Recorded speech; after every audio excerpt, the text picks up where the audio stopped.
Pour affronter l'armée russe, le président Zelensky a décrété la mobilisation générale. On a vu les images de gardes-frontières qui empêchaient les hommes de quitter le pays pour rester, pour pouvoir se battre. On a vu des distributions d'armes dans la rue. Le président ukrainien a également appelé les Européens, tous les hommes européens qui voudraient venir combattre en Ukraine à venir les rejoindre. Tous les amis de l'Ukraine. Exactement, tous les amis de l'Ukraine. Donc il s'adresse vraiment à l'extérieur aussi. Il tente de former une réserve de civils en réalité, justement pour renforcer son armée.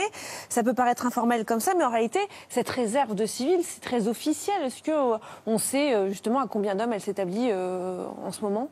Écoutez, tout ça, malheureusement, ça ne pèsera pas. Les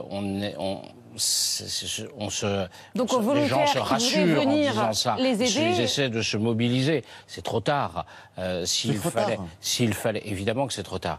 Il fallait empêcher cette guerre. Il fallait empêcher cette guerre par des voies diplomatiques, ça n'a pas marché. Manifestement, il fallait sans doute empêcher cette guerre par la dissuasion, c'est-à-dire qu'il fallait trouver les arguments de force suffisants pour dissuader la Russie de rentrer en guerre. Aujourd'hui, la Russie est en guerre. Elle a gagné la guerre. Elle va gagner la guerre. Alors, attendez. Elle va gagner la guerre comme les Américains l'ont gagné en Irak en 2003. C'est-à-dire que, évidemment, ils auront une victoire militaire là dans les prochaines semaines.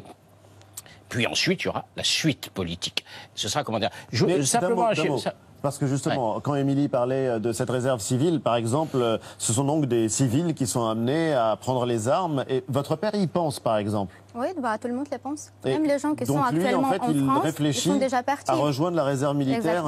Exactement, tout le monde est prêt. Donc je peux vous dire que, je ne peux pas dire tout le monde, mais 90% des hommes et les femmes, aussi. Donc, et les femmes sont prêts d'aller combattre. Même s'ils ne sont pas entraînés. Même sans tout ça.